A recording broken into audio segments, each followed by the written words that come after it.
we'll start with the pledge. Mike, can you lead us in the pledge, please? I pledge allegiance to the flag of the United States of America and to the republic for which it stands, one nation, under God, indivisible, with liberty and justice for all. Thank you, Mike. We've got, it looks like Julie Bujalski, Chuck Prather, and Rick Kreisman won't be attending today, so Melinda's supposed to be here, and I'll be leaving about 45 minutes going down to St. Pete on the red tide issue, so our Vice Chair, Russ, will take over at that point. Thank you in advance. Oh, we'll have a good meeting. Be a lot more fun. And Barbara, where's Barbara? Hi, Barbara. It's good to see you. If I leave in the middle, it's not because I don't want to hear what you're saying. So good to see you this morning. All right. Well, we're going to go ahead and get started. Approval of the TDC minutes, and we also have the Elite from June 23rd and the Elite Event Funding Committee minutes from June 11th. Now, have a motion for that, please? Mike? And second from Doreen. Any questions, items? All in favor say aye. Aye. Aye. Any opposed? Okay, motion carries unanimously. And we are at public comments. Is there anybody here that would like? Nope, nobody here. All right. Well, we're right to Barbara. Come on up from Creative Pinellas. It's good to have you in the house this morning, and welcome. Thank you very much. I am so excited to be here. This one's actually going to be a lot of fun because it's we're all going to work together on this one. In about a minute or two, I'm going to ask you to take out your phones or mobile devices, and it's going to be interactive. Because we've been talking about the Arts Navigator probably for at least a year and a half. I've been here, my colleague Kim, who is in our audience, who is the product owner for this, has been here, and we've shown you screenshots, and we've told you this great thing is coming. I am here today. We're going to play with what we've got. It's kind of like, you know, when you go to a car show and you see the concept car? If you tried to drive it off the lot, you'd get 10 feet and the wheels would fall off. But you can sort of see how it really is going to be a wonderful car when it goes into factory production. And so that's what we're going to be talking about today. The Arts Navigator, I wanted to share that it's meant to solve two major problems that visitors have when they come to Pinellas County, that residents have, and that the arts community has. And it's going to sound counterintuitive, but it's that there is way, way, way too much to do.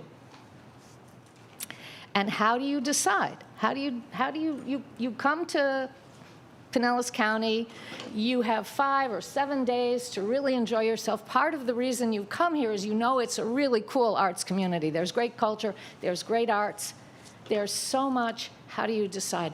And you all are in the tourist industry, so you've known this a lot longer than I have. But there's two really high risks and high limits for people when they come to visit. One is time and one is money. If you only have 5 or 7 days and you make a mistake about how you're going to spend one of those days, well, you've put that day at risk. You can't recover it. If you are on a budget, which most of us are, and you spend $100 to take your family to a museum and it wasn't the right experience for your family, it might have been a perfect experience for another family, but not right for yours, then you've reached in your pocket and you've lost that money. And what seems to happen to people when we talk to them is that sort of immobilizes them. Too many choices, too high risk. I don't want to, I'll just stay here at the beach. I'm comfortable, I know it. And then they leave and they say, dang, you know, we never did anything in culture and the arts, even though that was part of what we wanted to do. So one of the challenges that the Arts Navigator solves is to help people find out exactly the right arts and cultural experience for them when they come to visit. The other challenge with having so many arts and cultural activities is how do you get all of them in one place?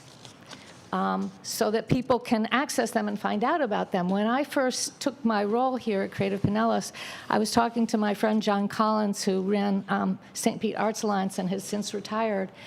And John said, Barbara, I am entering our events into 18 calendars.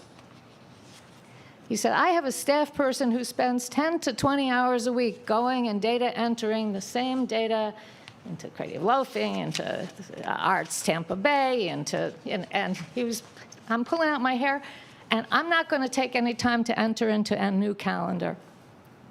We found that out when we launched our calendar. That's the feedback we got. So if you're visiting, you're going to come across maybe 10 different calendars, and none of those calendars is going to have everything. So what the Arts Navigator does, what we wanted to solve is the Arts Navigator reaches out and pulls that data in from all the different sources. It pulls it in from Eventbrite, it pulls it in from Google, and it collects all of it, and nobody has to enter it. So that was our challenge. It took us quite some time. Apparently nobody's really done it before.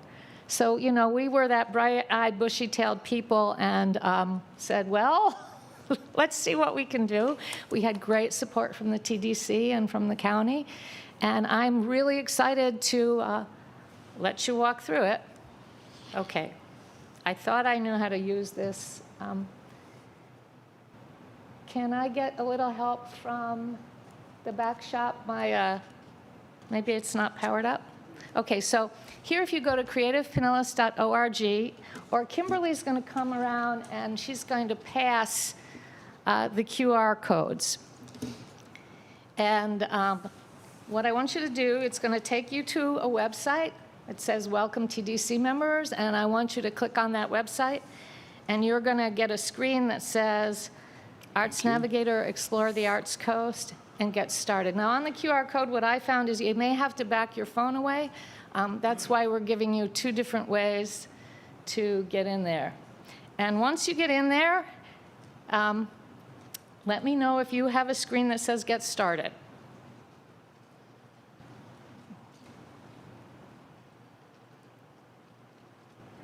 Okay, so I want you to hit the Get Started button, and you're going to see a screen that says Create Your Ideal Arts Coast Getaway, and it's going to say Quiz Time. So I want you to press the button on the quiz. And then there's a series of questions to ask. They're really quick and really easy. It starts with what your idea is of relaxation. And I want you to press on the picture in each of those questions that suits you. And I will let you know that these are stand-in pictures and stand-in notes so that we could do this together today. They will be tweaked. Is everybody getting through, or does anybody have any questions yet? I'm trying to read body language and see if anyone's stuck. Kimberly, can you help Doreen if she's not getting through? At some point, you're going to get to pick a dog. What are you drinking? How do you like to plan for your vacation? And it's going to ask you what your dining experience is and a vacation activity. And then it's going to get to one last question, which is, when will you be visiting? Again, this is a concept car, not a production model. Please use the start date of today. And you can use any end date in July. You can also even go to August if you want, but we only are pulling days for early July. Russ, did you need some assistance too? Okay. Anyone else need, if you need assistance, raise your hand. We'll make sure that Kimberly comes to you. Are you? You good? Kim, will your dog look like last 7 minutes? And so enter your dates, and then it'll tell you how many days you're here, and hit submit. And you should get a picture and a descriptor that says what kind of visitor you are to Pinellas County. And there's a little arrow there. And if you touch that arrow, it's going to describe you to you. And our goal in this moment is that when you read that, it resonates. You say, aha, yes, that's me. And once you read it, and there's 4 of them, you'll have the opportunities to say, see my itinerary. But before you do that, does anyone want to tell me who they are? Yes. It's like, for me, right now, it says I'm a cultural connoisseur. Oh, I don't know what mine. Would you mind reading what you are? A creative explorer. And what's the description of that? I don't see that. Should it be under my Okay, itinerary? if you need to press the arrow. Arrow. If you pass that, it won't go back to it. But that's okay. Mike, did you have one? I have a cultural connoisseur itinerary. And so did you have the descriptor, or are you at the itinerary? I'm at the itinerary. Okay. Anybody? Creativity, cocktails, and Hotel Haya. Okay. Anybody else? Resorts Recharger. And as a resorts recharger. So for the resorts recharger, you are looking for an Arts Coast experience that's organized and fun, who's got the recipe for relaxation. You do. You have detailed plans and lists so that you don't have to stress out about anything. You love spending your days making memories. Does that sound like you to you? Sure. All right. Anybody else? And do you still have up what the cultural connoisseur says, or?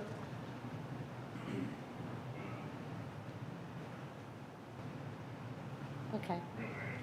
All right, so what happens is you see that you're a cultural connoisseur, and then and this is really good feedback, because I think everybody's going right to the itinerary rather than punching on the arrow. So you all are the first people who are seeing this in public. So this is really good feedback. So you'll get an itinerary. We're saying 3 top events, and then you hit Save My Itinerary.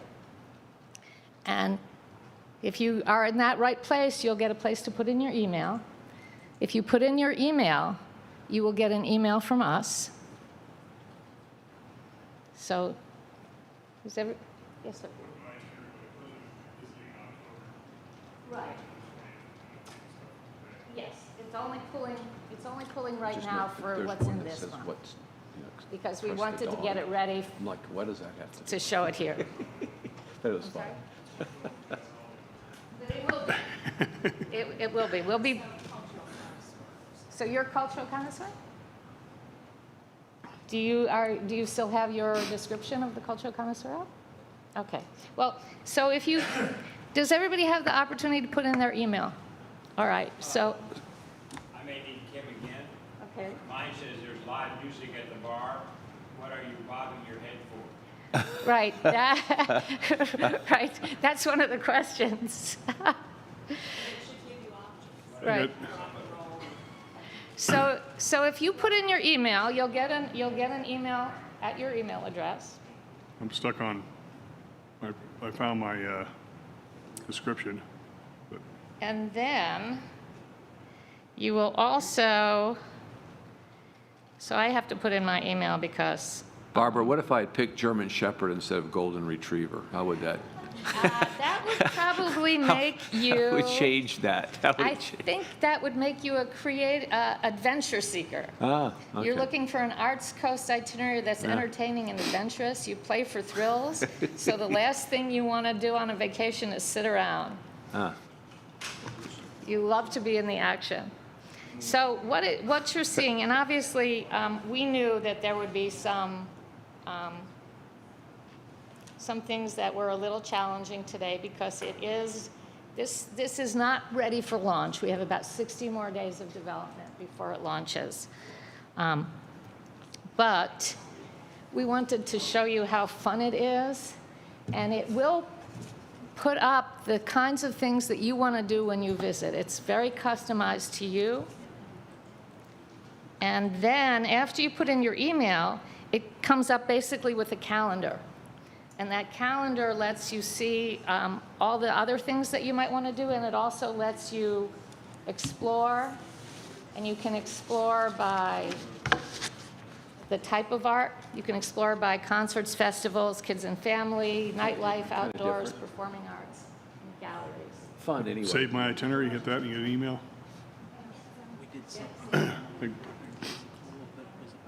Saved by dinner. Can you get the email? Okay, yeah, so type in your email. Mine was right on. And then, We just planned we're going to Oregon and Washington, and does anybody else we planned have some any things, but we questions were or going look? on. What is the science Right on. behind this to determine the decision tree, basically, that leads you to what you are? So it's using Myers-Briggs. Okay. It's using personality types, and we consolidated into 4, but behind those 4, there are also other filters that are refining the decision process to come up with the right thing for you. So what if it's a couple or a family that have different, There's the likes? challenge. So let He me likes ask you. German Shepherds, Right. Russ So, likes poodles, but isn't that the perfect vacation experience? Yeah. You come with your wife or your husband or your significant other and your kids, and the kids want to do this and the other. So yeah, that's it's. But everyone can take the test, and then, like, think about this. You're 10-year-old, you really love engineering and science, and you can go say, but Dad, the Arts Navigator says we need to go to the Clearwater Marine Aquarium. Anybody So- want to go to Pure Prairie League concert with me tonight? Okay, so Sorry, I'm going to REO. I'm gonna, so you saw this. So here's the thing.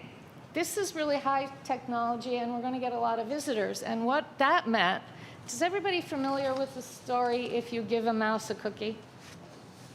Okay, well, the way the story goes, if you give a mouse a cookie, then you have to give him some milk. And then you have to give him a little mouse bed with a pillow and a blanket. And then you have to bring him Christmas presents. Every time you do something nice for the mouse, you have to do more. It's a famous kid's story. So the Arts Navigator for us was like giving the mouse a cookie, because in order to support the kind of traffic and the interactivity and the sharing that we're going to get from the Arts Navigator, we needed to update our website. Our website is a really cool website. It has worked well for us for the last 4 or 5 years, but it was designed for us when we were a much smaller organization and had much less activities and much smaller viewership. So I think if you were here a few months ago, you heard from Leroy Bridges from Visit St. Pete Clearwater that it's pretty typical to need to update a website every 5 to 6 years anyway. So we're 5 years into this website, but in order to launch this Navigator and support it, we needed to update our website. We also needed to refresh our brand. You can look at this and you might say to yourself on the website, why do we use the white Creative Pinellas logo when the more stronger Creative Pinellas logo is our colored logo? And then you can look at our website and see what happens when we put our strong logo on the website. 1/4 of it disappears. So we needed to refresh our brand in order to support the new website and also simplify and update our look.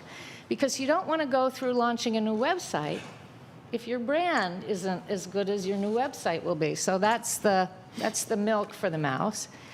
And so I guess my animations aren't working. And I apologize for that. So you will have to see what our new brand looks like on the brand material.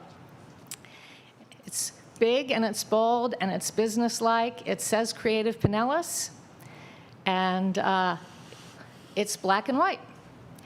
It has very specific color limitations to it, and we believe that it tells the world who we are. And if you look at it compared to our other brand, which is what we like to call this is brand salad. It's really hard to tell who Creative Pinellas is. And then you come up to what our new brand looks like, and it's very clear that Creative Pinellas is the sponsor of these events and these activities. And this is what it will look like in our new website. So very clean, a lot of precision. One of the benefits of this new website is, for example, if we have an exhibit, so we had our Expanding Waters exhibit. It was by Mickett Stackhouse Studios, Robert Stackhouse and Carol Mickett. We had a page for them as artists. We had a page for them as artist laureate. And then we had a page for them in terms of the exhibit. We had to hand build each of those 3 pages. with this new website, whatever is in the page for their artists page will also be in their exhibit page and our artist laureate page and anything else we do. So it streamlines our processes and also is very, very easy and simple for the user to enjoy. So this is the timeline. The website, the new website with an updated branding will be in mid-August. The Arts Navigator that you saw, our minimum viable product, will be mid-September, and that's that's what our techie people say. It's a product that you could actually go out and have people use. And then you get feedback like this, and then you tweak it so that it's a product that you can really roll out into the market. And we will have our early adapter launch in November and our full to the public launch of the Arts Navigator in January. And that is my presentation for today. I hope you had a good experience with the Arts Navigator. You are welcome to play with it. We will be putting it up and taking it down and putting it up and taking it down as we tweak it. And we look for it coming out into the market as a true product in September. Thank you, Barbara. That's awesome. It was great. Any questions for Barbara? Any other questions? Just a couple comments, if I might. Being the ex officio now back on the Creative Pinellas board, I appreciate, again, the opportunity. It's always exciting because there's Creative Pinellas, has for a number of years been growing and changing and morphing, and I think that's the thing that's so exciting about it is that it is, as an organization, constantly looking for ways to be better. And so Barbara's done a great job. The team is doing an excellent job as well. So I appreciate being the representative back on Creative Pinellas and looking forward to more arts in the future. Thank you. Thanks, Doreen. Anybody else? All right. Thank you, Barbara. Appreciate it. Okay. Great to see you, as always. Thank you. And just before we move on, I'm totally out of order here to go back and go around and introduce ourselves. But before we do, I wanted to take the opportunity to welcome Clyde Smith to our group, to our team here at the TDC, and look forward to your work and input and collaboration with everybody else here as we work to, yeah. All right, great to have you. Doreen, we'll go around real quickly and just introduce ourselves. Doreen Moore, TRS, Travel Resort Services, and good morning. Good morning. Mike Williams, Managing Director, Innisbrook Golf Resort. Russ Kimball, Sheridan Sankey, Clearwater Beach. Good morning. Steve Hayes, Visit St. Pete, Clearwater. Good morning. My name's Dave Eggers, Pinellas County. Michael Azos, County Attorney's Office. Frank Hibbard, Mayor of Clearwater. Melinda Fletcher, Commissioner for the City of St. Pete Beach, and cannot figure out the easiest way to get from Gossip Grove to here. So I apologize for being late. Welcome. So exciting. Good morning, Tricia Rodriguez, Clearwater Ferry and the Tropics Boat Tours. Phil Henderson, Starlight Cruises, North and South Pinellas. Thank you, everybody. All right, Russ, take it over, and you'll be taking over now, and so, to you. Breaks. Thank you, Commissioner. Mr. Chair, if you don't mind, Mr. Vice Chair. Go right ahead. For department updates, I've asked Tony Armour, our Film Commissioner, to give us a couple of quick updates because there's some dynamic things that are happening in the market. Some of you have probably read about it, have heard about it, but I think it'd be great to have Tony give his enthusiasm and all the excitement that we're seeing on filming here in Pinellas County. Thank you, Steve. Morning, everybody. It's good to see all of you. I'm assuming a lot of you have seen some of the news pieces on all the various TV stations and in the Tampa Bay Times about what we've got going on right now. So Currently filming, we have A Taste of Love, which is the romantic comedy that we did the enhanced incentive for that thanks to all of you giving the thumbs up for that then went to the BCC for the vote, and we did that $500,000 incentive for that particular project, and because of that, they're actually spending $1.5 million in the destination shooting this film. And it stars Martin Kove, who everybody knows from Karate Kid and the Cobra Kai series on Netflix, plays the dad. Erin Cahill is a Hallmark Channel star. She's done a dozen movies at least for that network, and she's the female lead. And Jesse Cove, who happens to be Marty's son, plays the male lead in that film. So everybody's really excited about that film right now. It's shooting in Dunedin, and the whole city of Dunedin is basically turning out to do whatever they can to help out. There were over 8,000 people that submitted their information to be an extra in this film. And unless we were going to fill a stadium, don't need quite 8,000 people, but it's been a really great turnout, and it's really exciting just to see everyone so excited with this particular film. And then kind of coming on the heels of that, because the production team that's been put together for this film consists of one of Hallmark Channel's top producers and one of their producers who lives in Florida, who's done several films here in the state. The Hallmark Channel is now coming back on August 9th to shoot a film that's going to be somewhere around a $2 million budget, and that one is specifically created by Hallmark for the Hallmark Channel. So that one starts shooting on August 9th. They're currently location scouting for that one. And then because of what we've been able to do, and again, thanks to your support and the consistency of the incentive program that we've had over these years and being able to attract these projects, we're getting sort of a flood of projects who now want to come in and shoot in the area. So I think most of you know David Yates, who of course ran Clearwater Marine Aquarium for a long time and did the Dolphin Tale films. Well, David I've worked with David, and he's brought in 3 filmmakers that are in town right now, and as soon as I'm done talking here, I'm going to go meet up with them, and we're location scouting for a resort in the area. They have a romantic comedy that they'd like to do. I believe at 10 a.m. I'll be meeting them over at the Sheraton Sand Key to take a look at the Sheraton this morning, and they were in St. Pete yesterday, and they're in Clearwater today, so really taking a look, all around the area for this next film that they want to start shooting in maybe another 6 weeks or so. And then on Monday, we have 5 more filmmakers flying into town, and they were here in April for the Sunscreen Film Festival, and after being here for the festival and seeing the area, they have 2 films that they want to shoot in the area as well. So they're coming in on Monday, and I'm touring them all over their area, and they're taking a look at Pinellas and Hillsborough to shoot on both sides of the bay. So a lot of exciting things happening with all of these projects, and again, it really wouldn't be possible without your support of the incentive program that we have. It's that consistency year after year after year that then people see the films that are coming out, people see what we're doing with that program, and you're able to attract more projects because of that. There's one film that has come out recently called Zola that actually shot in 2018. Not exactly a super family-friendly kind of film, but more than likely will be nominated for an Oscar this year. It's in that type of conversation. So we may be able to end of this year say that Pinellas County has an Oscar-nominated film that shot here in 2018. So a lot of exciting stuff happening in sort of the film world, and I'm just again, really pleased and thankful for all of your support over the years. It's enabled us to do all this and really bring these projects to the area. Any questions?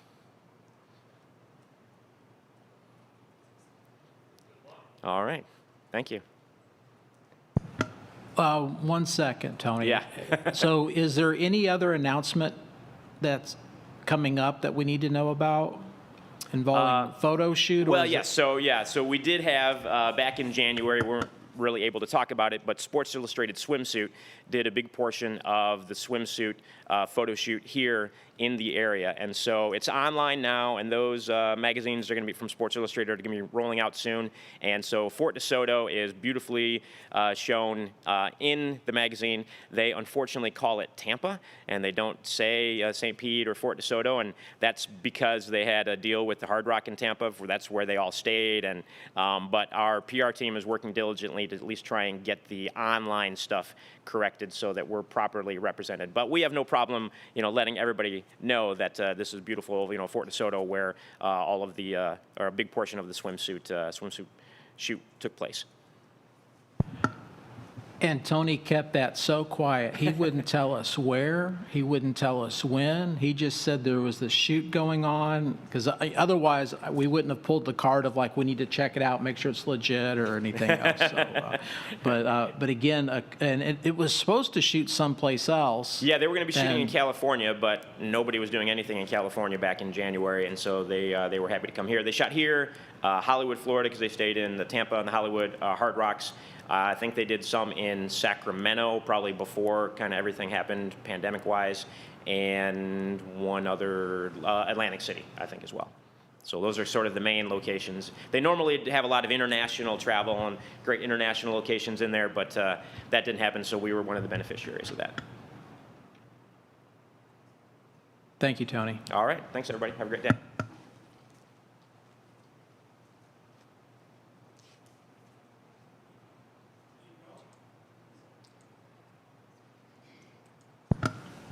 All right, under President CEO report, the first thing I want to bring up, because I know it's on everyone's mind, because I know we're hearing about it every single day, is related to red tide. And really more, just wanted to give an update what we're hearing. And again, I would also love to hear from members of this council of what you're seeing as well. On the screen, you have 3 photos that were taken yesterday, or 2 photos and then a map. The photo that is, one of the photos is Treasure Island, one is St. Pete Beach, and then the map shows the testing and then the values of where red tide is. And this is something the county provides that we get on a daily basis. There is a website below of where you can, if someone were to go to that site, would have all the resources that are available that the county has related to red tide. Again, we're on a group chat, so we get updates of what's happening on a daily basis. And then from there, we're able to take that information and then communicate out to not only our stakeholders, but also to the visitor of what's happening. Because I think more critically than anything, we need to keep people informed of what's happening out there. The second thing I wanted to bring up, so if you go to beachesupdate.com, that goes to our site, and you literally can click on any of the beaches. And then at that point, it will go through and tell you the beach condition. And that includes if the presence of red tide, whether it's high, medium, or low. And again, it's based on the testing that's done. They'll also let you know if there's respiratory issues, low, medium, high at each of those locations. And that is, all of that's important because I think, as we all know, it changes on a daily basis. And it could be bad one day at one location, the next day it could be fine. But again, it's something we need to let everyone know what's happening. In addition, on that same page, and if you look at the image to the right, we update, it's our frequently asked questions about, but what is red tide? Again, if I am a consumer, a potential visitor, or even local resident, and was not familiar with red tide, then what is it? What can I do? What can't I do? A variety of things along that line. So I think, again, the more informed folks are, the better decisions that they can go through and make. But before I go any further, I just want to get comments from the group as a whole of what you're hearing, what you're seeing, and then I can kind of let you know what we're seeing as well. Steve, Yes.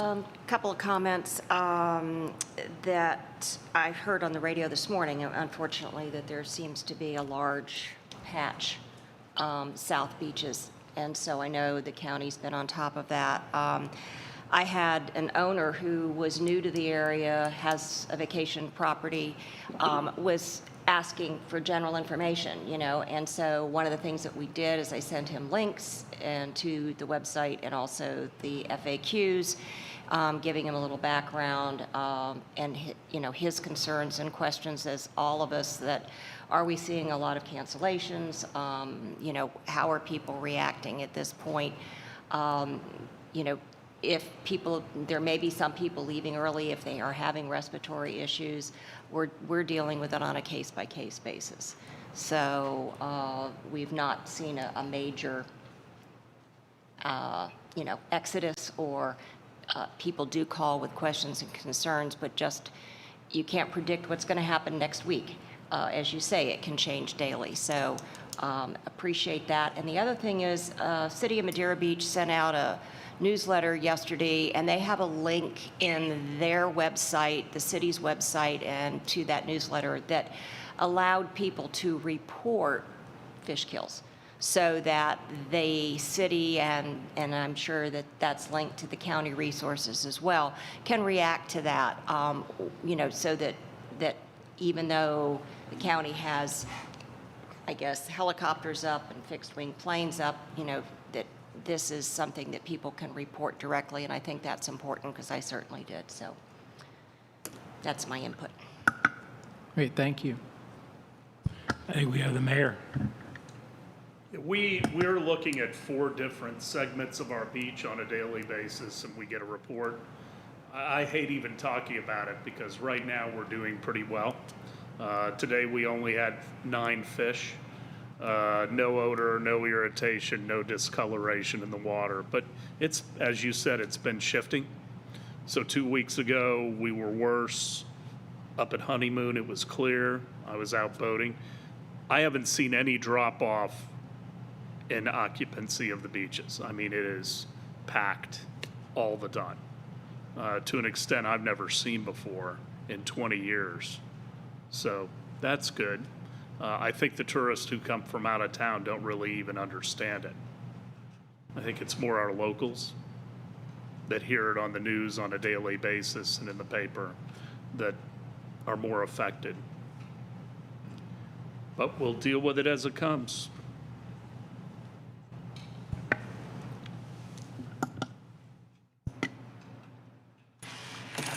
Okay, great comments, and I'm glad to hear that it's not affecting our visitors, the hotel stays. And I was kind of curious about that because my actual backyard is past Girl Channel, and so I see it coming in, and I see the measures that have been taken to kind of clean it up, which, in all fairness, is a bunch of 15-foot skiffs with, a couple guys with, a net that's collecting a lot of seaweed, in those tarps. But it just seems like this is kind of impacting to our tourism, without a doubt. The fact that we can't be more preemptive on stopping it from even entering the bays and cleaning it up and putting, having better equipment. I think we brought a couple of shrimp boats down from the county, they brought them down to try to help, and I think they're very effective. And, we've got the little guy that cruises around the intercoastal. I'm talking about just practical, like what you see. How are they cleaning it up? I mean, obviously, the city of St. Pete Beach is, they're cleaning the beach on a daily basis. I mean, that is just something we do. We have property owners who, if they scoop the fish off there, they can set it by the street, and the city will come pick it up and dispose of it. But they have to do that. And but more importantly, it's just that the air quality of going for a walk or going for a bike ride. And I think one of the things that we have a great marketing opportunity to do is to say there is so much more to do than go to the beach today. There are great museums, and there's just so many activities that you can do in Pinellas County that doesn't involve going to the beach. But on the same token, that's typically why people come here. And I just would like to see in the future, this is a catastrophic event. It happened, 2 years ago? It was even worse, I think, than it is today. But I would like to see, how we can possibly put some funds together and working with the county in addressing this in more of a, just a preemptive mode, before all of it comes into the bay. I mean, there's people that do oil spills and all that kind of stuff that could have gotten a lot of this alleviated, so we're not going there hand scooping fish, to get the toxins and the nutrients, that it exacerbates in the bay. So I don't know. I look at our tourist development dollars and how we allocate, and to me, this is something that completely affects tourism. It leaves a bad taste, bad smell going forward, and we just probably need to advocate on behalf of our industry with those dollars and making sure that we're being more proactive rather than reactive to something that's going to be ongoing. I mean, this isn't going to be a new problem. It wasn't a new problem 2 years ago, and it wasn't 200 years ago, but it's exacerbated, and I just would like to think that we could kind of keep it off the beaches or out of the bays fairly easily if we threw more significant funds towards securing the equipment and the companies to do that. Only because I see how kind of hokey the cleanup efforts are. They've been extremely effective, but it's not as sophisticated of a cleanup as most people see, because I see it every day. And it's the county, cleanup crews, so I don't know. That's just kind of bringing a lay person's, opinion to this big problem. But, I just worry because it's all about, visitor experience. And they come here, they have a bad experience, are they going to come back? They're like, oh, that was awful. We were stuck in our room. We couldn't go outside. We couldn't go for walks. We couldn't do those things. And I think it's great that we update on our sites to give them that warning, because a lot of people do have breathing, lung issues or whatever. But I don't know. It just seems like we need to protect our tourism sustainability. And how do we do that? And if we have red tide coming in, I'd like to think that we could maybe get ahead of it instead of behind it. That's my take. What do you think? If there was a solution that we could put in the water, but nobody's found that yet. So, I mean, until we have a literal way of stopping red tide, I think unfortunately we just have to deal with the ramifications. Yeah. I just think about oil spill.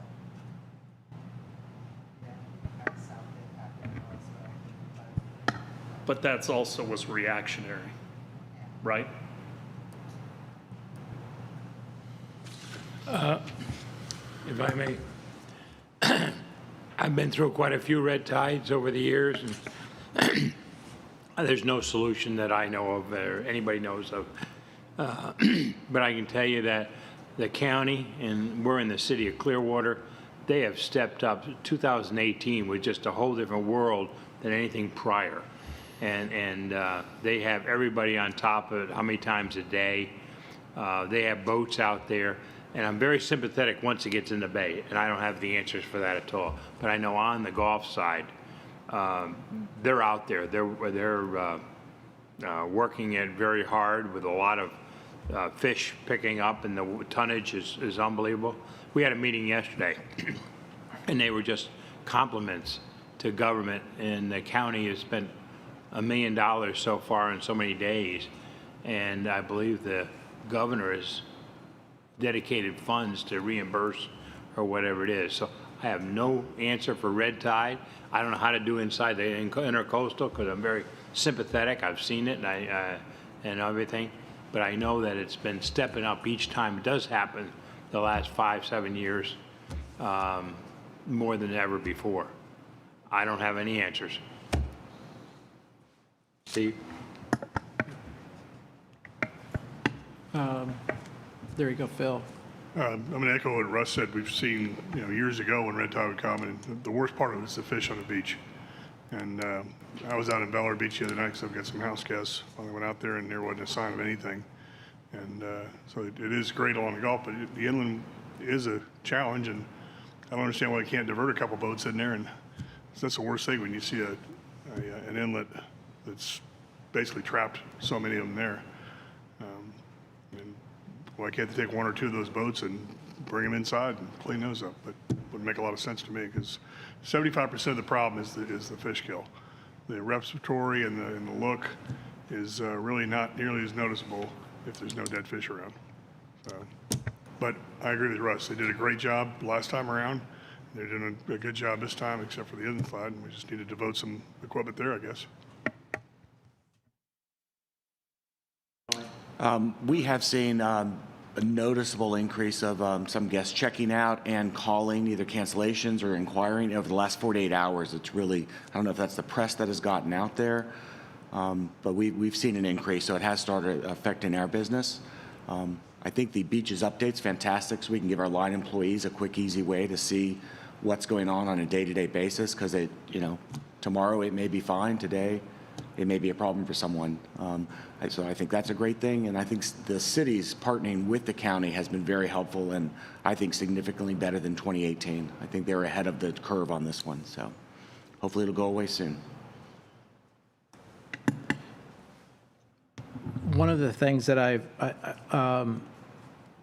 I've noticed even on our calls, like as an example, we had our call, I think it was on Friday, or within our chat, and they were already looking ahead to the weather, the county was, and basically saying, hey, winds are going to be shifting, which is going to now bring, and we're seeing that now where it'll be bringing the everything in, onto the beach versus off of the beach. And they were already in the plans of getting boats staffed up to proactively get out there ahead of the curve. And so, and again, I was not here for 2018 red tide, but in talking with a lot of you and listening to staff and listening to our, the industry as a whole, it's almost like 2018 was that training ground for this year, because they are so much more prepared of what they need to do. They had the contractor lined up. They got them going right away. I think the surprise was more of it being in the bay versus it being on the beach, and you saw that right after the tropical storm.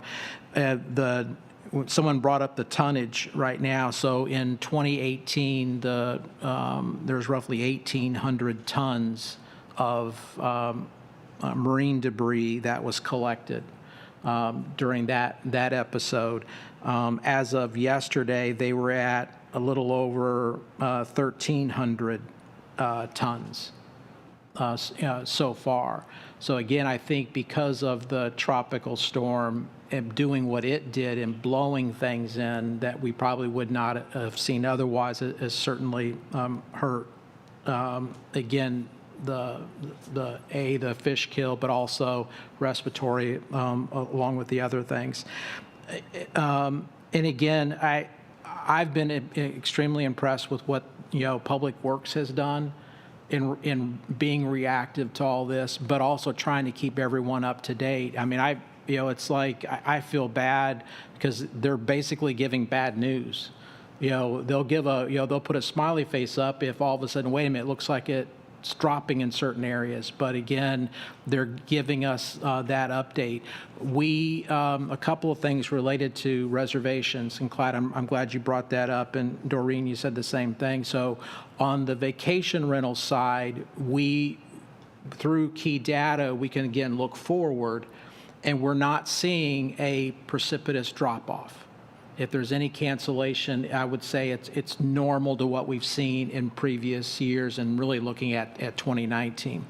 On the hotel side, we don't have that luxury, so we've made calls and basically asked two questions. Because of the increased attention to this, are you getting calls? Yes or no? And if you are getting calls, is the call volume higher than normal, same as normal, or lower than normal? And it is a real mixed bag. I mean, they're talking to some folks, they're still running 90, 95% occupancy, not seeing a change. Other ones are saying, I'm getting the calls, but they're not canceling yet.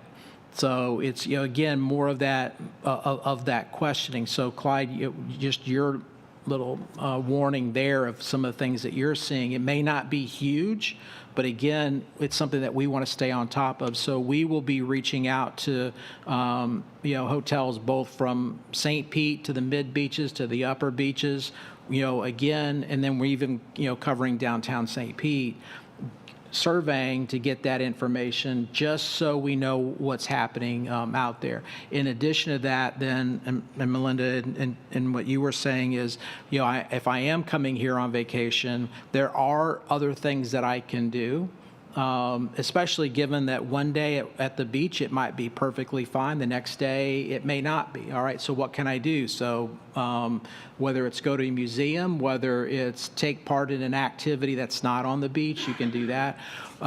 If I had a concern would be more like our attractions. So really looking at, whether, I have a paddleboard company, I'm a fisherman, things along that line. There are the small businesses who are directly on the water that at that point may see people canceling because they don't want to go out, or the perception is. So again, it's a perception a battle.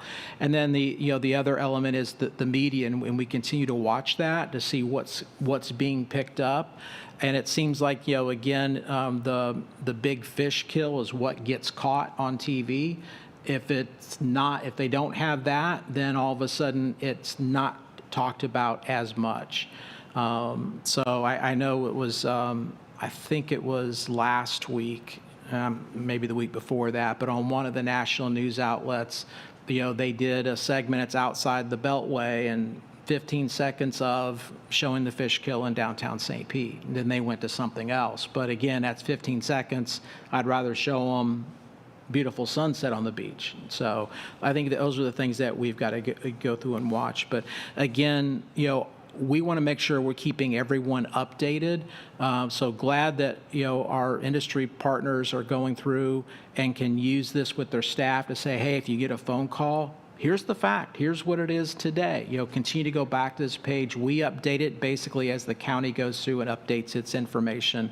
Then also the frequently asked questions, so people again are informed on this. This is, Mayor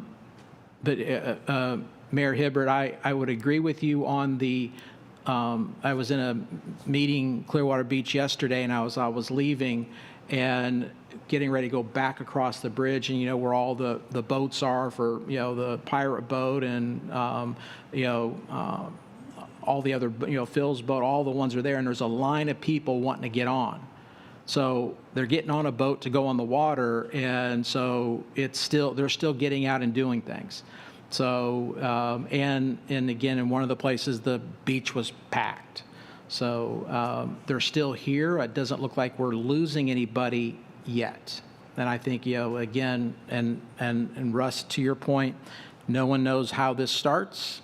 Well, we kind of know how it starts, but what causes it to ignite and what causes it to shut down. So, but I did want to have this discussion because I think it's important for not only you as members of the Tourist Development Council, but then the public that's watching this on TV. And thank you, Steve. And I just wanted to clarify, because I think that everybody does have a different experience. I don't want to open up my door to let my dog go outside. We have such great equipment to clean up our beaches, and get them off of our beaches. And we have some great equipment to clean up the Gulf of Mexico. I'm saying that there's a capital improvement or there's contractors out there that can clean up the bay probably a little bit more effectively than what we have, and so if we were 1,800 tons in 2018 and we're at 1,300 tons then, I think 2018 lasted through November. I don't know that for sure. That's the date I had read someplace, but anyway, I think everybody is working hard. I just feel like we're, kind of, working with rakes cleaning up a beach compared to working with good equipment to do it. And, and I see it every day. I see it every single day, right out in my backyard, right on my beaches, and it is tougher. I'm glad that Clearwater's been immune from this, and hopefully with this wind shift blowing west, that'll be interesting to see how that impacts it. But I do appreciate everything everybody's doing. I just feel like we need some better equipment for the waterways. So anyway, thank you.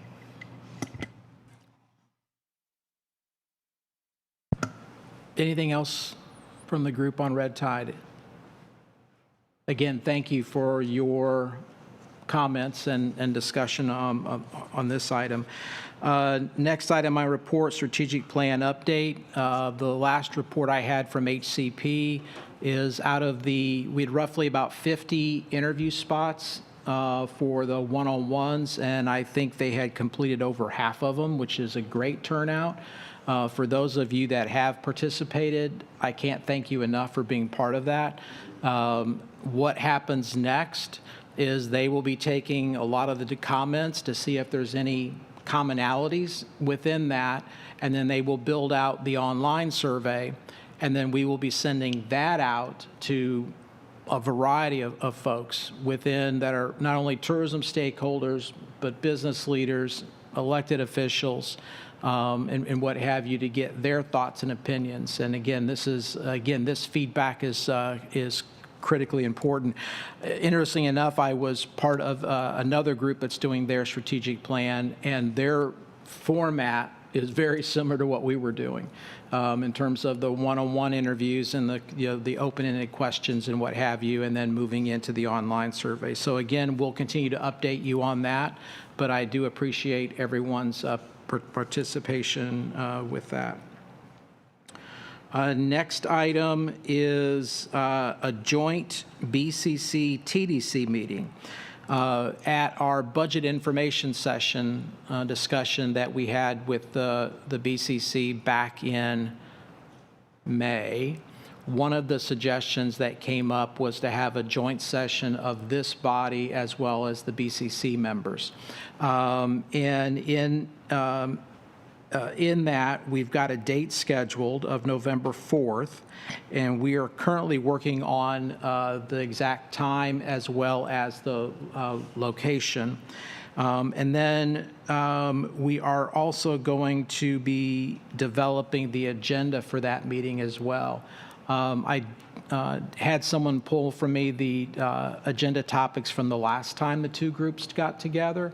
So I'll be reviewing that, but also be getting your input as well. And then I know that County Administrator Burton will be meeting with the commissioners to go get input as well. So again, a collaborative meeting between the two bodies, because tourism is such an important element. And I think to have that discussion so that they're in sync with us and we're in sync with them is a good thing. So don't know if there's any other comment from the group as a whole that have been through this before. Mayor? Did you say the 4th of November? Yes, sir. And will that be in the morning or? That's what I don't know. I believe it will be in the morning, but we're still trying to get all that worked out. I just want to block it out. Okay.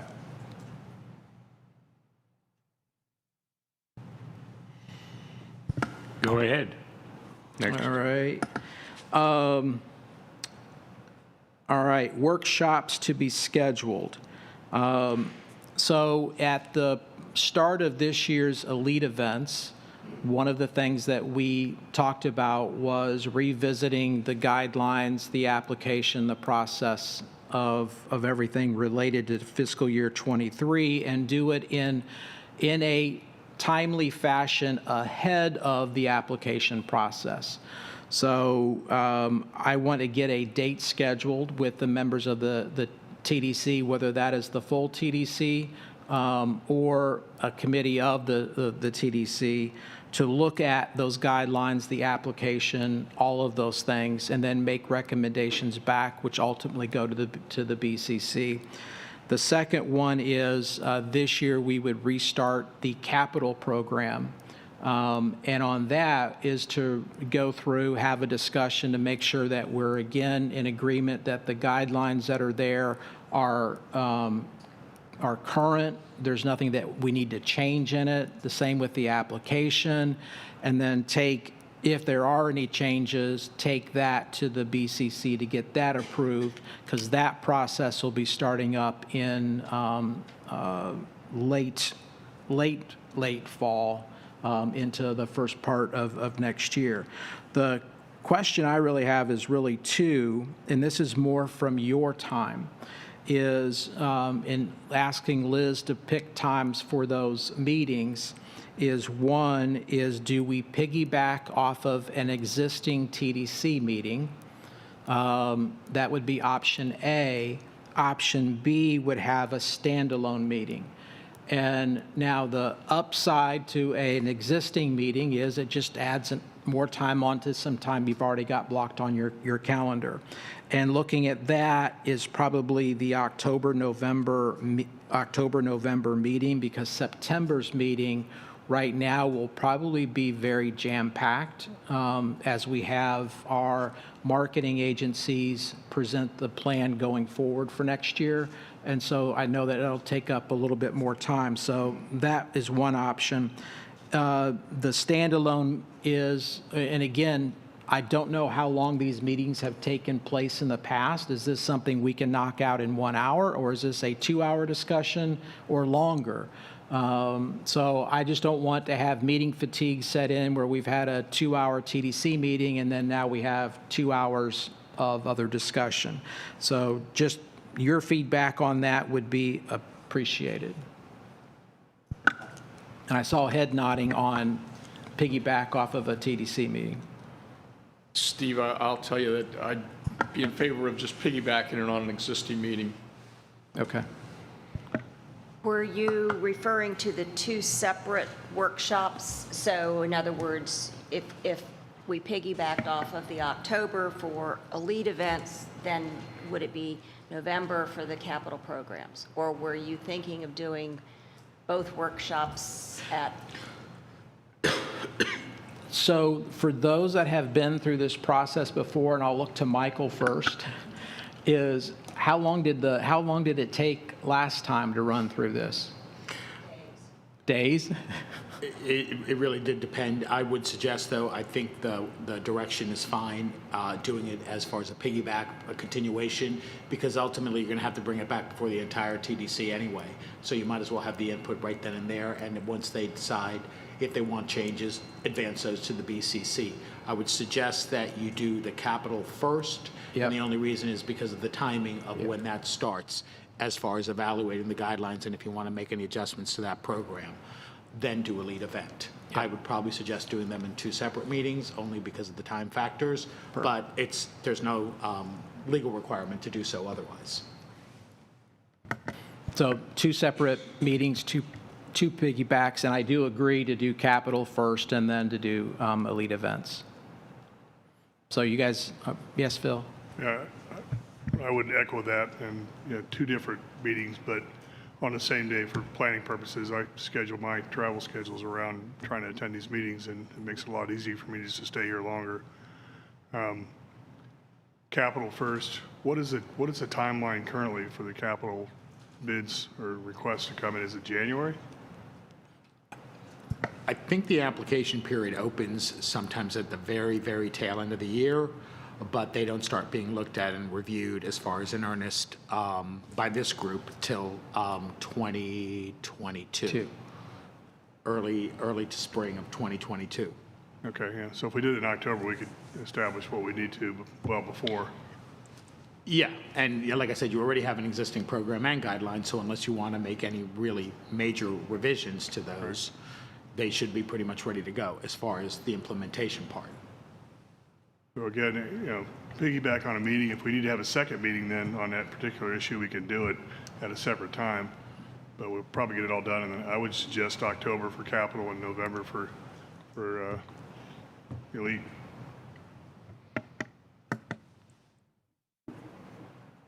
Michael, could you refresh us on the timeline for the elite one, the calendar time? Elite, you just went through the process for the I'm bad with the numbers, the 21, 22 budget or whatever. So it won't be till next year that you would be opening that up. So you're almost a year away, more or less.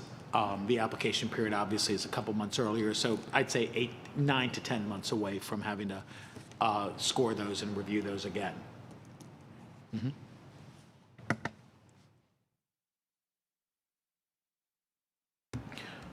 Great, then we got our marching orders. We will have, we'll piggyback off existing meetings. We'll do capital program first and then do elite events. So that'll cover October and November, and we'll just add on.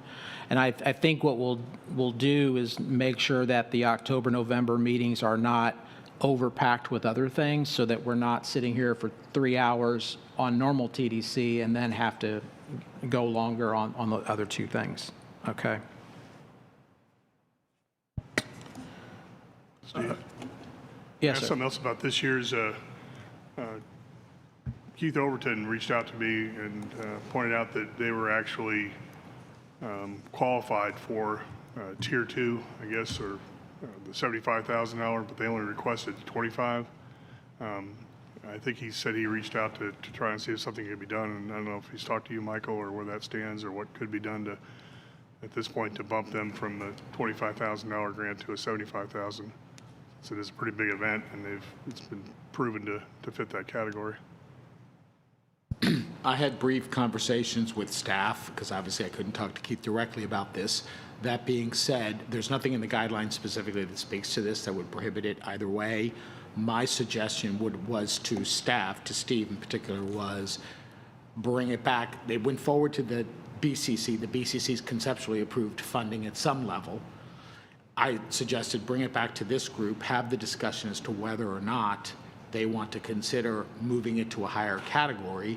I would say that part of that conversation needs to probably entail whether or not, if they had applied for that higher category, which I agree with you, I think their representations are that they meet it, and it seems like on the face of the application they would have qualified for that category. If you would have scored it differently knowing that, that's probably your threshold determination. If not, and you guys as a group want to make a recommendation to staff to now go back and try to, because now staff will negotiate these agreements with the higher number and in place and the expectations of a category 2, they could do that. And then when it goes to the BCC, my suggestion would be tell the BCC that, hey, when this was scored initially and went through the process, it was as a category 4, I believe, or 3, the 25,000 max. Since then, it turns out that they were eligible at the time for a Category 2, but they didn't apply that way. They've raised that issue. The TDC considered it, is supporting awarding them a higher number if staff can get to a funding agreement that they feel justifies that. And then the BCC could ratify that at that point. And so tell me step 1 again.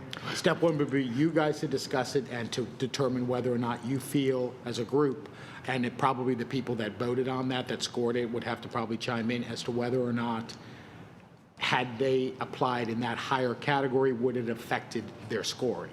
If they still would have scored them and still would have thought that they were eligible for funding and awarded them, then it's kind of like we've kind of like addressed that issue. I'm going to guess the answer to that question will be yes, we would still fund it based on the score they got and based on the fact of the scope of the event. This is St. Pete Bike Fest, by the way. Yeah. It has the potential to grow into something really huge. So that's why I bring it back up, just to see if there's, what the process would be. So when do we put that on an agenda to discuss it, or? You could put it in an agenda if you want to have a discussion. I don't know if they're prepared today, if everyone who scored it is here today, to be able to kind of address that concern. If so, you could, as a group, once you've determined that, again, make the recommendation to staff to enter into negotiations with them at that higher amount, and then take it to the BCC ultimately for ratification. And I don't know about who, half that, I'm sorry. Yeah, I was saying, I don't know who was on that subcommittee. I can't remember specifically the people that were on it. I think Mike was on there. I see at least 3. I don't know who else was on it that scored that's here today. Or, yeah. Yeah, so you might want to do that next month. You've got time anyway to revisit that. So if you want to maybe suggest that staff bring that back next month and have the discussion. I personally am not going to be here next month, but I would give it a thumbs up for the record. Is there any way we could tag that onto this meeting then? Well, you don't have Julie Bajowski here, and she was one of the people that voted. Oh, we wouldn't have a So, quorum. you know, and I can't remember if there's anybody else that's missing. The chair scored, sorry, yeah, so. Myself. So we put it on next month's agenda and let everybody know it's coming up. And if some of us aren't here, then we would give our proxy ahead of time. Okay. I think you've made your vote clear. Well, your support for it, so no proxy needed. Yep. Just trying to help them out because I think it's got a lot of potential. I think it'd be money well spent. Thank you. So I think what we're hearing is we need to put this on the agenda for next month, advise the chair, and know Phil's vote, and then also a list of who was on that review committee and all to see whether we got everybody or the majority, I think is what we'd have to do. Thank you. Got it.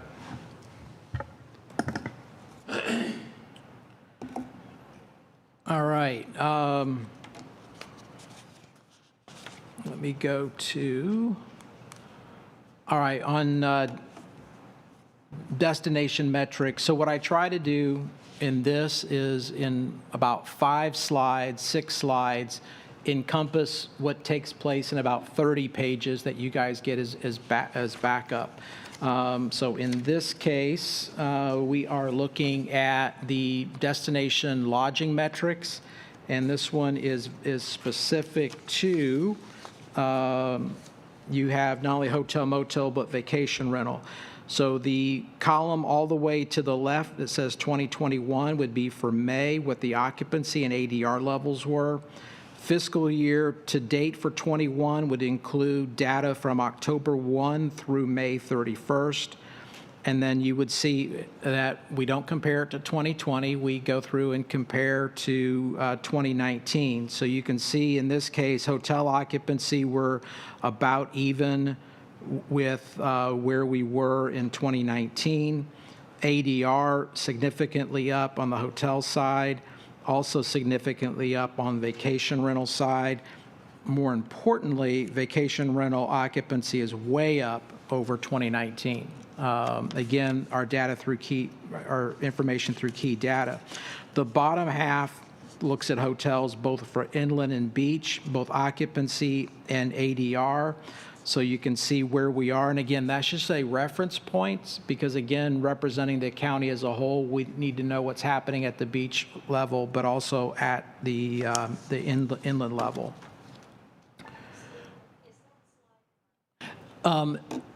This will go through and it'll be posted up to the website so that you don't have to take pictures of it. It'll be basically just, it's taking that information that's already in your doc and it's boiling it down to a couple slides. Again, that makes it more readable or viewable for the public that happens to be catching this either through TV or online. Next slide, again, looking at hotel, motel, lodging. The black line represents where we are for 2021. The red dotted line is 2020, and then the blue line is 2019.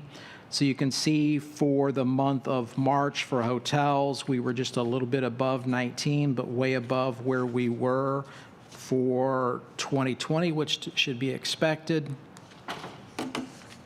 Next slide goes back and looks at, this one is tourist development tax collections. So in May of 2021, 7.69 million was collected versus 5.35 million in 2019. Fiscal year to date, we're at 46 million compared to fiscal year 19 at 43.6 million. Visually, when you look at this, the blue, well, I have documented down 2017 through 2021. The 2019 represents the gray bar. The black solid line is 21. The dotted blue line is 2020. So again, you can see when you go to May where we are. I mean, it's, Mayor Hibbert, I forget the word you used, but if you haven't seen anything like this in 20 years, it's showing when you look at the data here. And again, based on occupancy and ADR being up and really very strong in the vacation rentals, it then shows, we start seeing the results of that here in the TDT collections.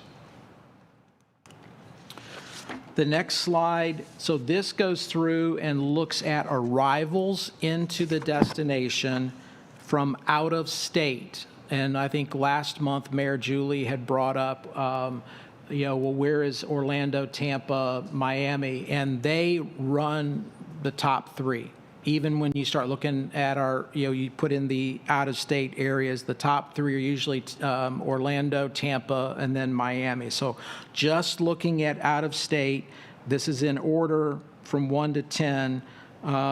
If it is green, then they showed up, that city, that market showed up on both fly and drive. If it's blue, it is unique to that travel mode only. So in this case, Boston, Cincinnati, and Cleveland are unique for the fly market, where Atlanta, Grand Rapids, and Charlotte are unique for the drive market. So again, what's interesting is we saw a couple of markets pop out in the drive, and then some of our traditional markets pop back in when it came down to both fly and drive.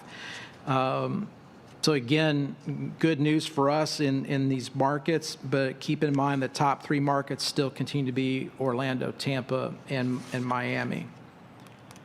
And then the visitor profile, again, I encourage each of you to go through and look at the specific data, but this just kind of sums everything up. If you look at everything from daily spend, party size, and we compare 2021, May of 2021 versus May of 2019.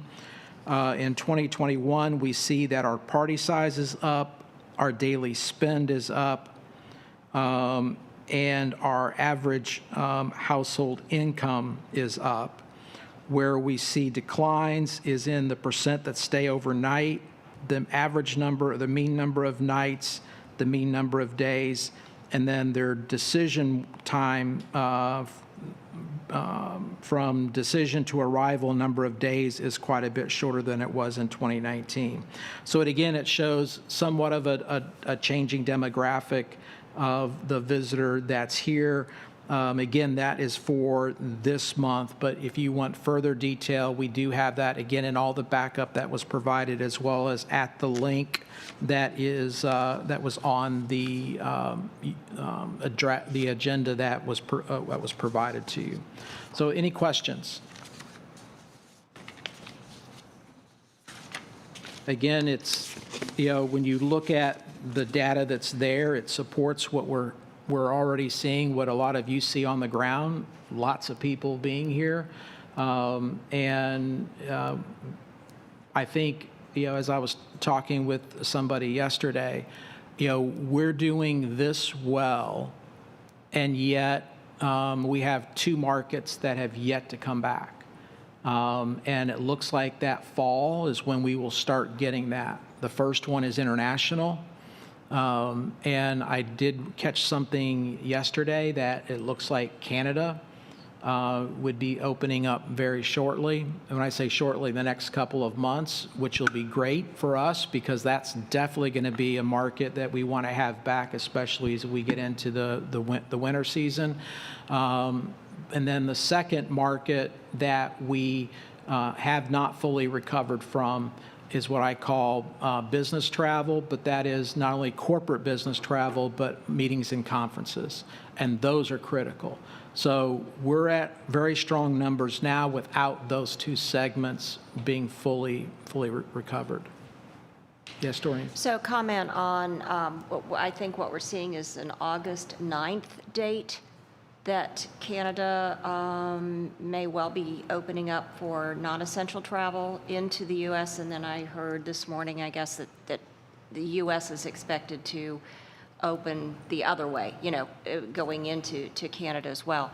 I think that's critical for us in that we talked about red tide, the perception of what people are hearing. And, we want to welcome all of those travelers that we've not seen for almost 2 years. But I'm concerned about that press, and I know VSPC is, as we spoke earlier, monitoring that because we don't want to lose that market share to other locations. And whether it's a U.S. traveler, Canadian traveler, or whomever, if we've still got the ongoing bad press of, the potential red tide, et cetera, I think, that we could be losing that market share. And you can't, you can't measure the phone call that never came.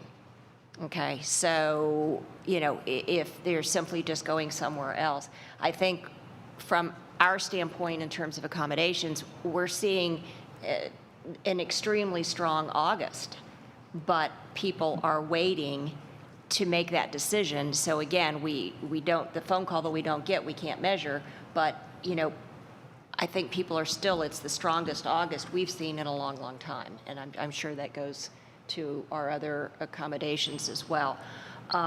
So that's important, and hoping that we are going to get those Canadian travelers back. We have loyalty to our location. The other thing, though, that is kind of an interesting phenomenon, and I'm looking to my partners in accommodations, is that so much of what we have is already booked into winter of 22. Those people, those Canadian, where are they going to go? So, you know, there's a lot of, the occupancies are so high, we may lose out on those visitors simply because we can't accommodate them. So I'm hoping that this is going to balance out, and we welcome them as soon as we can get them. So we'll just have to keep monitoring the news and make sure we can do our best. Excuse me. I'm not sure how it could be measured, but it'd be nice to find a way of what the impact of the lack of cruise industry has done for the success of this year. And we're breaking records without question. The average rate's as high as I've ever seen it. But I wonder what the impact when those 100,000 cabins get filled back up is going to be on us. And I'm not sure how you would measure that, but I think for me, we're being very cautious about 22 forecasting because of that industry opening back up.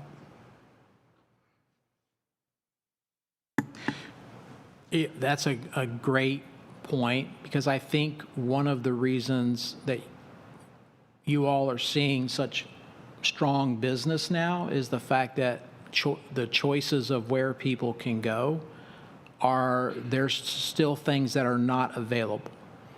So cruising, as an example, being one of those. Some international travel being part of that. Or I don't feel comfortable yet traveling, let's say, to the Caribbean or to Mexico, you know, something along that line. So I think we have that group traveling. You also have, you know, this aspect is that you have people that have been cooped up, and, you know, they want to get away. And, you know, I think Florida is naturally situated for them to travel, whether it's for the beach or any of the other activities that we have.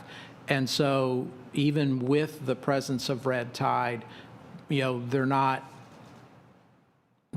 making decisions, say, I'm not coming, unless it is, you know, so bad. 'Cause I think part of it is, where else am I going to go? Because something may already be booked. Regarding the Canadian market, you know, I'll have to reach out to Pi, because we have an airline that'll be starting nonstop flights to Toronto and Hamilton. And I know they've got to be pre-selling at this point. You know, I guess once they get the green light, is how are those reservations going to look? Again, it's fly and not necessarily the drive market. And then where do they end up going? Is their normal place that they go to already booked? And again, I think it's going to be the same in any place in Florida at this point.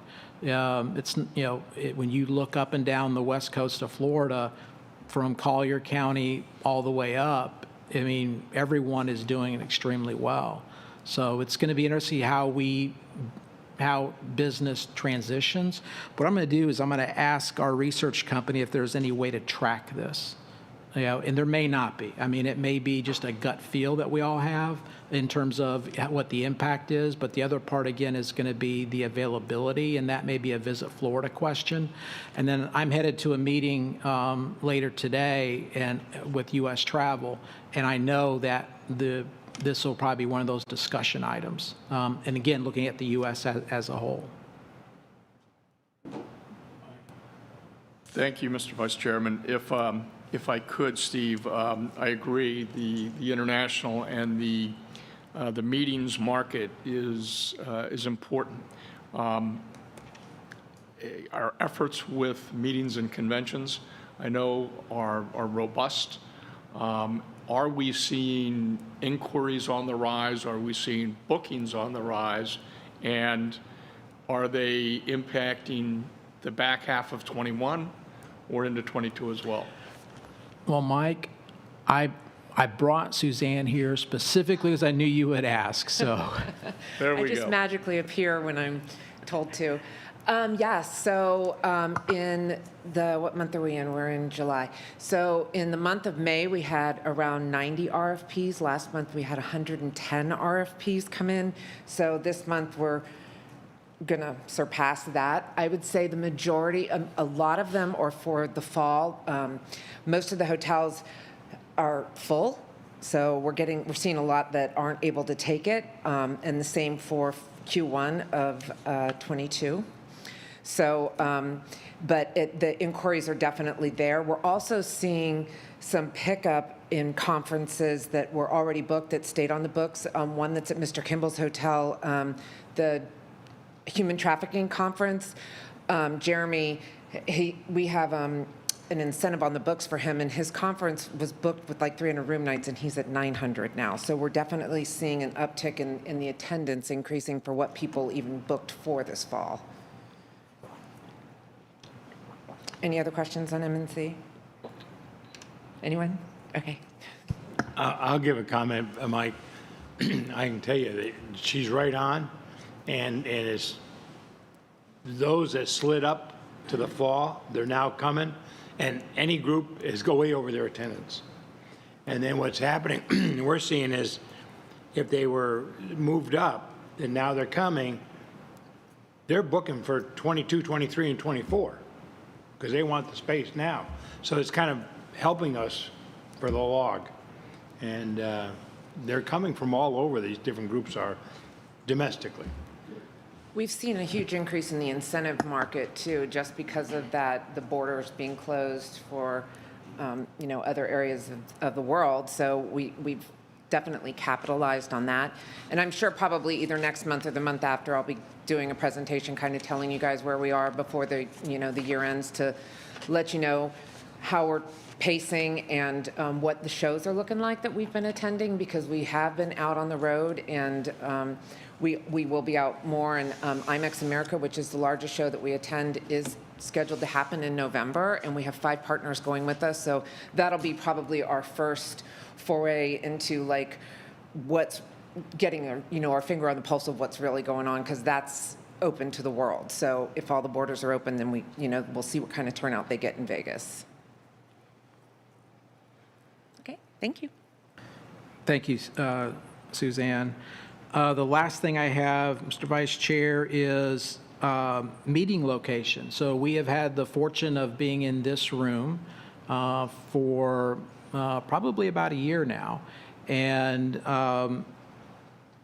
the county extension folks would love to have this room back for their activities that they normally do. And the county is in the process of renovating some space in downtown that would not be in the normal BCC chambers, but would be in another building of where they would hold workshops and be more open space. So I just wanted to make sure you guys are okay with staying here until that space is completed, which should be late fall, could be a little bit later than that, and then we would move to those offices. Again, we're able to spread out here, but still have our meetings. So I just wanted to throw that out there, and make sure you guys are still okay with that. I would say I'm very comfortable here, and I really would not want to go back to the chamber diocese, and so we stay here till we move to something that's matching this. I'm very comfortable with that. I think everybody else feels the same.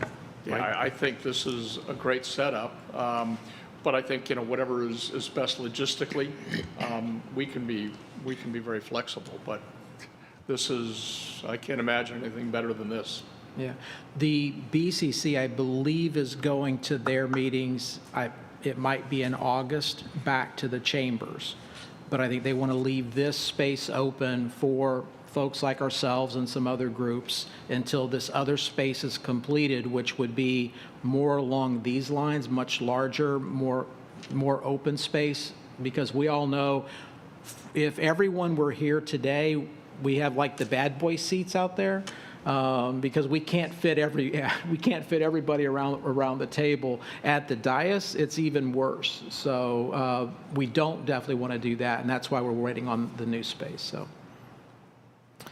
Mr. Vice Chair, that's all that I have. Steve, at our place was a piece of paper with the terms and appointments and all.